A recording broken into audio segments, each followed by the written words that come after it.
Hello, and welcome to this module about new and continuing support for recovery.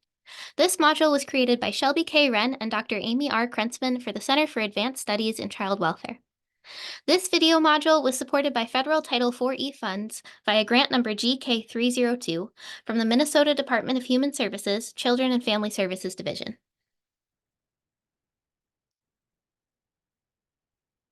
In this module, we'll be looking over a variety of supports for recovery. Some of these are newer supports for recovery, and some have been around for a while. For example, sober living spaces have existed for a long time, but we felt they were still very relevant in the current context of recovery today. First, we will discuss newer mutual aid and community support groups, which provide alternatives to the traditional 12-step approach. Then, we will discuss harm reduction, which comprises many public health initiatives to reduce the harm of substance use. Next, we will discuss popular media representations of recovery and more mainstream cultural acceptance of recovery and sobriety. Then, we will discuss sober living spaces, which provide housing and create community for those in recovery.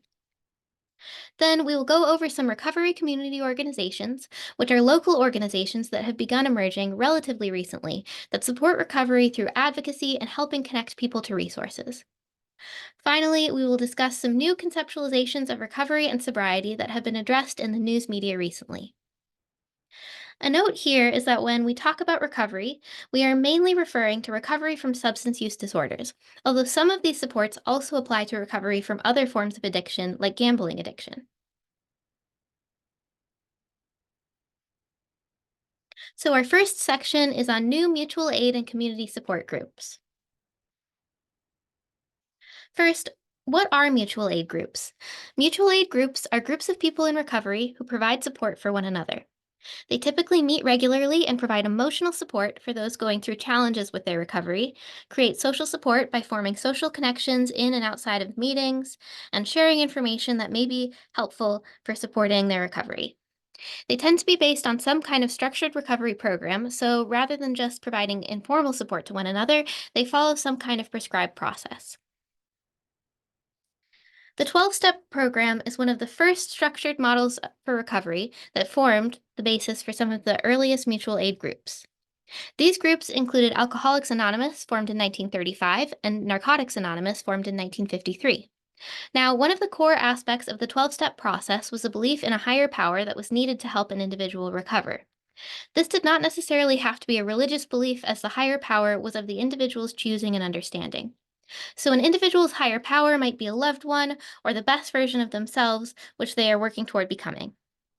But the emphasis on a higher power, combined with an emphasis on prayer and meditation, still may be more aligned with spirituality or faith than some non religious individuals in recovery feel comfortable with. For this reason and others, people may look for alternatives to 12-step groups. A few mutual aid groups for recovery that may present alternatives to 12-step programs include Women for Sobriety, LifeRing, and Smart Recovery. These three programs were investigated in a research study to determine their effectiveness in supporting recovery. First, let's take a closer look at Women for Sobriety. Women for Sobriety was founded in 1975, and it was the first mutual aid group to be created specifically for women. The reason for this focus on women was the idea that women may experience unique challenges in their recovery, and they may need a women only supportive space to work through these challenges. Some women in recovery say they feel safer in women only recovery spaces than in mixed gender spaces, and 12-step groups tend to be male dominated. Women for Sobriety meets this need and provides a curriculum of techniques to help maintain recovery, using positive thinking and reinforcement of behaviors that support recovery, cognitive strategies to help reframe thinking around substance use and recovery, and a number of techniques to support general well being, including relaxation, meditation, good nutrition, and exercise.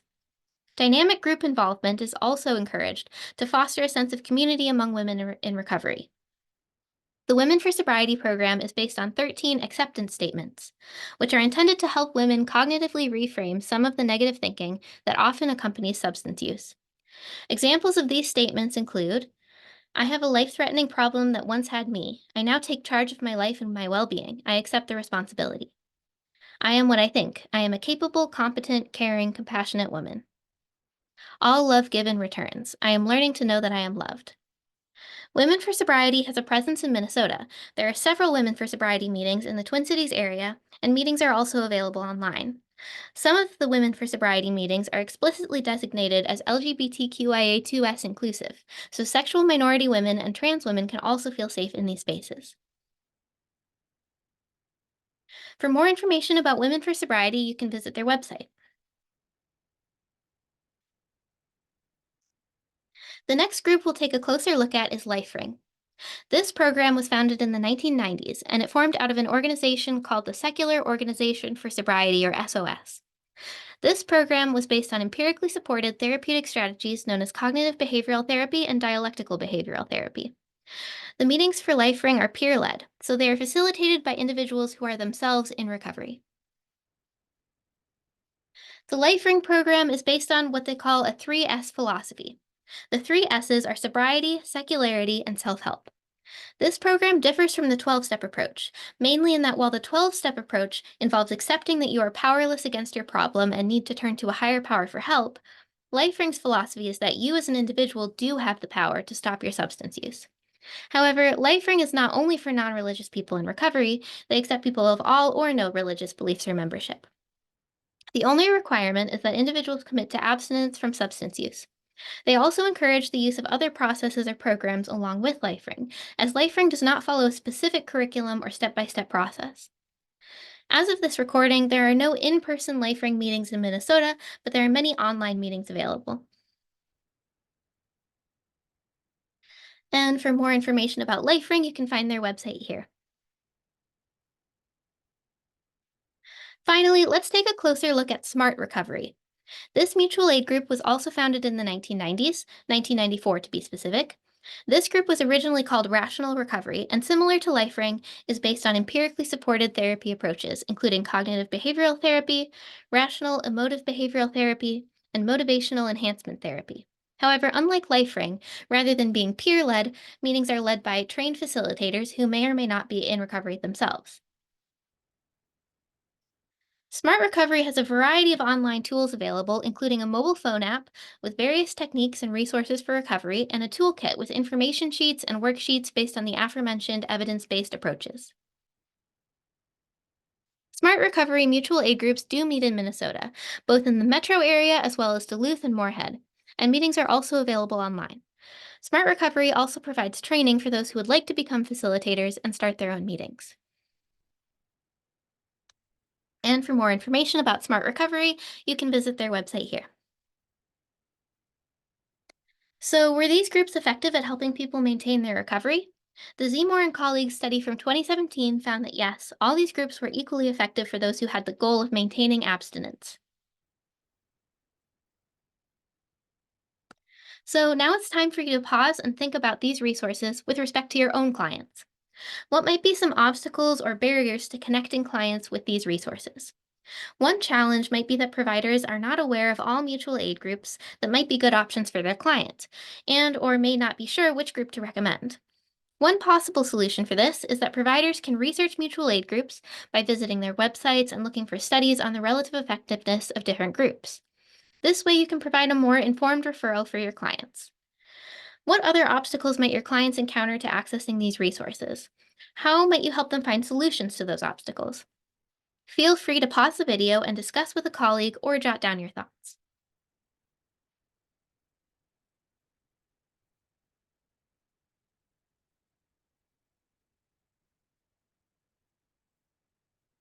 Now let's move on to our second main topic, harm reduction. First of all, what is harm reduction? Harm reduction means reducing the harm of substance use, but not necessarily ceasing all substance use. This is important because some individuals wish to reduce the risks and harms of their substance use, but are not ready to completely stop using. Harm reduction can save lives, and it can help people get to a healthier place that may make it easier for them to pursue recovery. Harm reduction aligns philosophically with social work practices orientation towards starting where the client currently is. While in a general sense, the concept of reducing the harm of substance use has likely existed as long as substances like alcohol have, there's been a greater emphasis on the importance of harm reduction in recent years. Organizations for the prevention and treatment of substance use disorders have increased their efforts regarding harm reduction, and currently the Biden Harris presidential administration in the U.S. includes harm reduction as part of their public health approach to problems with substance use. Some examples of harm reduction efforts include safe injection sites and needle drop sites, both of which are intended to prevent infections and illnesses that may arise as a result of individuals who inject substances reusing needles or using needles that are not appropriately sterilized. Naloxone is a life saving medication that can stop an opiate overdose in progress and is safe to administer in any case where an overdose is suspected. Medication assisted recovery refers to a variety of medications that can help reduce withdrawal symptoms and support recovery from opioid use disorders. More about medication assisted treatment on the next slide. Wet housing is housing for people who may be experiencing homelessness as well as a substance use disorder, but unlike sober housing and many homeless shelters, it permits drinking for individuals who are not ready to cease substance use. Wet housing is intended to prevent the dual risks of substance use and homelessness, and a stable housing situation may be a first step toward an individual being able to commit to recovery. Medication assisted treatment refers to the use of medications to support the treatment of substance use disorders, including conditions related to nicotine, alcohol, and opioid use. While medication assisted treatment is now a widely used term, we've recently learned that a newer, preferred way to describe these medications is medications to treat substance use disorders. To support the treatment of opioid use disorders, medications include buprenorphine, naltrexone, and methadone. These medications have been shown to be safe and effective at helping people with opioid use disorder. They can assist with recovery by reducing withdrawal symptoms, which in turn can reduce the risk of recurrence of substance use. For more information on medications to treat opioid use disorder, please see the full video module on this topic, which is linked in the description. So let's think through some challenges we might encounter to connect clients to harm reduction resources. For one thing, we might find that there are local or state policies that limit the availability of harm reduction resources due to political opposition to harm reduction based on the belief that it enables substance use. As a provider, you could advocate for changing this policy and, in the meantime, try to find resources in other areas or that can be accessed remotely. Another challenge might be social stigma. Clients or people in their lives may see harm reduction as enabling substance use rather than as a potentially necessary step on the path to recovery. As a provider, you can support a client's recovery goals while also educating them about harm reduction resources that could help them. You could also participate in educating your own community about the importance of harm reduction strategies. What other obstacles might your clients encounter to accessing these resources, and how might you help them find solutions? Again, feel free to pause the video and discuss with a colleague or jot down your thoughts. In this next section, we will talk about recovery in popular culture. So, first, let's talk about representations of recovery in media. You may wonder why it matters how recovery is presented in media.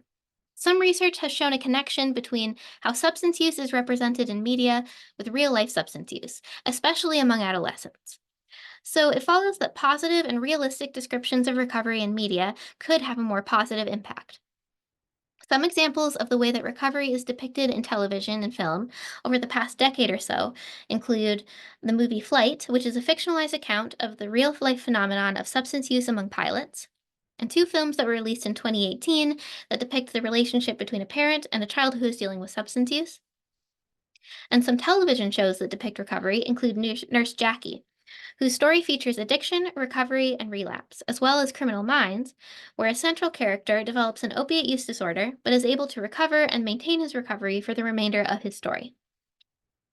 More recent TV examples also depict Al Anon, which is the 12-step program for friends and family members of someone whose substance use they are concerned about.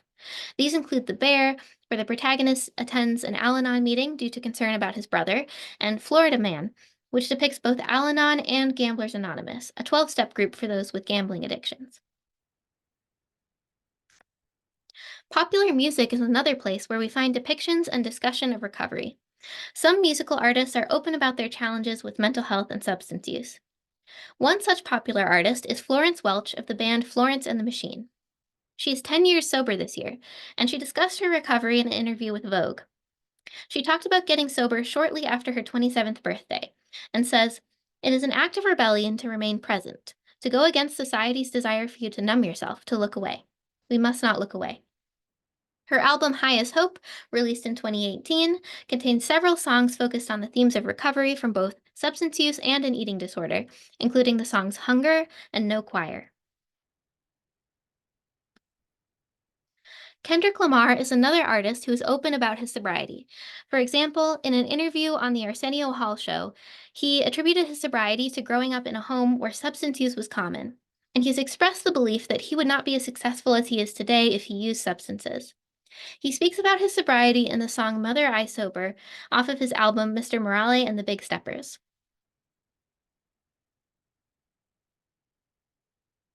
One other example of an artist in recovery is John Darnielle of the prolific indie rock band The Mountain Goats.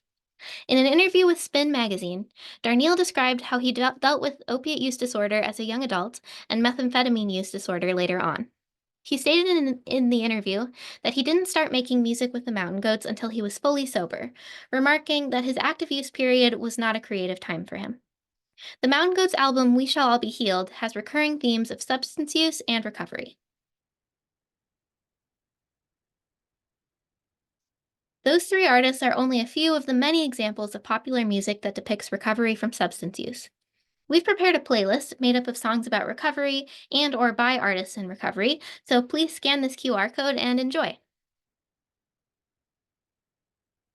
Another example of mainstream culture embracing recovery is the practice of dry January or dry October, where people may try out being sober for a temporary period of a month. Dry January started in the UK in 2012 and has gained popularity since, especially after the beginning of the COVID-19 pandemic, when some people became more conscious of the way that substance use was affecting their lives. This campaign focused on the positive health effects of stopping alcohol use, if only temporarily. It encourages people to realize the effect of drinking on their everyday life and possibly decide to make more permanent changes as a result. Finally, another recovery related phenomenon that has increased in popularity is mocktails. Mocktails are sophisticated mixed beverages that do not contain alcohol. Unlike in the past, when Shirley Temples and soda may have been the only non alcoholic options at a bar, mocktails have the complex flavor palettes and sophisticated ingredients of cocktails without the alcohol content. And as a result, they are becoming popular at bars, restaurants, and events. Notice the array of images on this slide. These are all non alcoholic beverages, but notice how they resemble bottles and labels that we typically associate with alcohol. This is another social change we have noticed. Non alcoholic beverage packaging resembles alcohol packaging. While this may increase the social acceptance of not drinking in spaces that are typically very alcohol centered, like bars or weddings, it can also be tricky for those in recovery because it is now more confusing than ever to determine which drinks contain alcohol and which do not. The introduction of sparkling beverages with THC content may also add to the difficulty of determining the contents of a drink from its packaging. Here are some mocktail recipes, so feel free to try them out at home and make modifications as you like.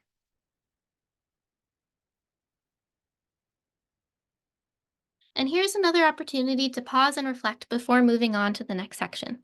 Again, feel free to discuss with someone or jot down your thoughts. First, have you noticed changes over time in the representation of recovery in media?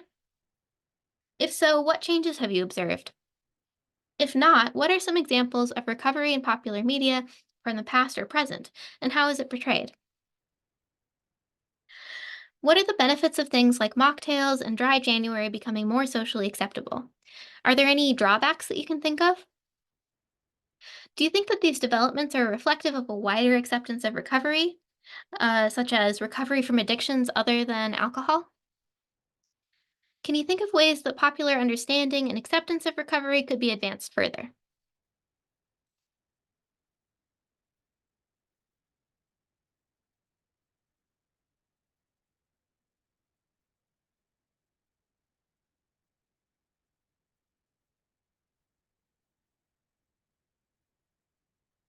Next, let's talk about sober living spaces. So, what are sober living spaces? Sober living spaces are alcohol and drug free living environments, primarily for people who are recovering from substance use disorders. People may find it hard to abstain from using substances due to living in environments that are not conducive to sobriety or recovery. So, sober living spaces offer a solution to that problem. Housing costs are funded by fees paid by residents, which can vary in amount. Some sober living spaces are associated with outpatient treatment programs, while others don't have any particular treatment program associated, though they may encourage residents to seek treatment and support groups. There is empirical support for these kinds of housing situations. Studies have found that sober living spaces are effective in supporting recovery, although this effectiveness can vary based on a variety of factors, including the location and size of the house or facility.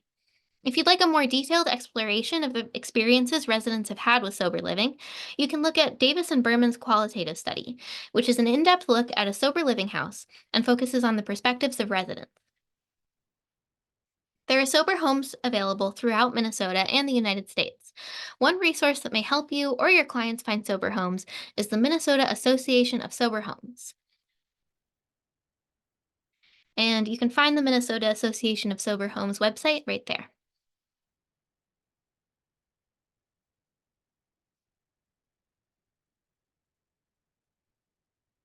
So, what are some challenges to connecting clients with sober homes?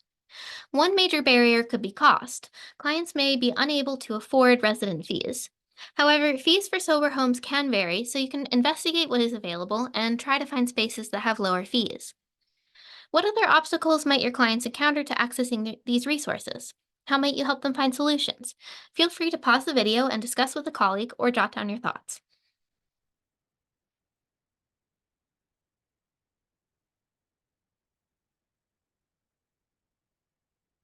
Next, let's talk about recovery community organizations. So, what are recovery community organizations?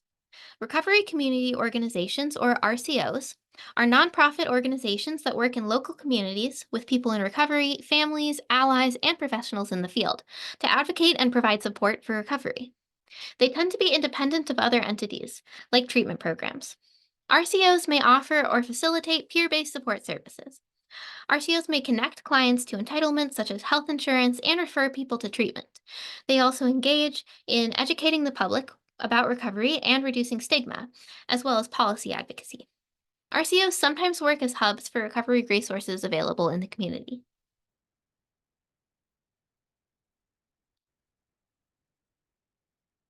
Some RCOs in Minnesota include the Minnesota Recovery Connection, which provides peer to peer support services, public education, and advocacy, and helps connect people in recovery with the resources they need.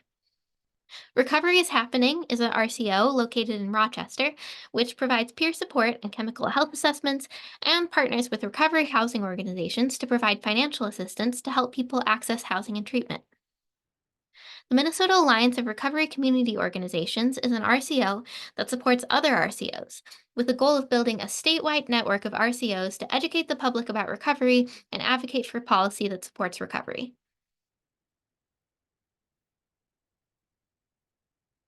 So, what are some of the challenges you might encounter when connecting your clients with these resources?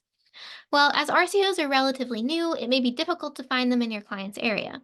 You can try searching the internet for recovery community organizations located in nearby cities to find the closest RCO to you, or find ways to engage with RCOs remotely. What other obstacles might your clients encounter to accessing these resources? How might you help them find solutions to those obstacles? Feel free to pause the video and discuss with a colleague or jot down your thoughts.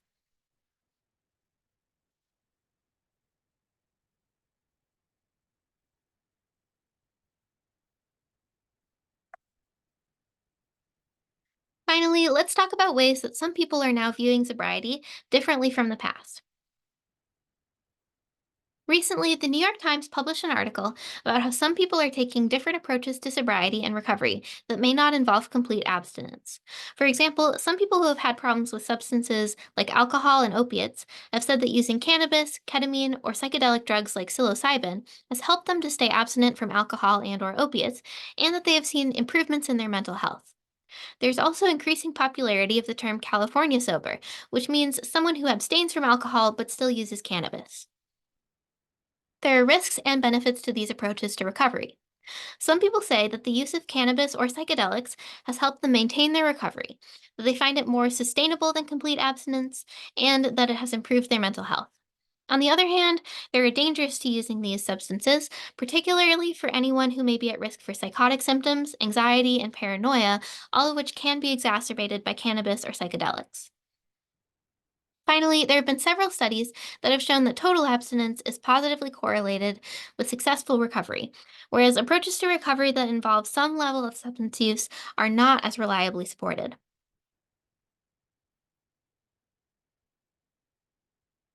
So, what do you think? Have you heard about these approaches to recovery involving the use of cannabis or psychedelics from your clients or others? How would you respond to a client in recovery using these substances? What factors would you consider, and how would you have a conversation with them evaluating the pros and cons of this approach? What would you want to make sure that they know? Feel free to pause the video and discuss with a colleague or jot down your thoughts.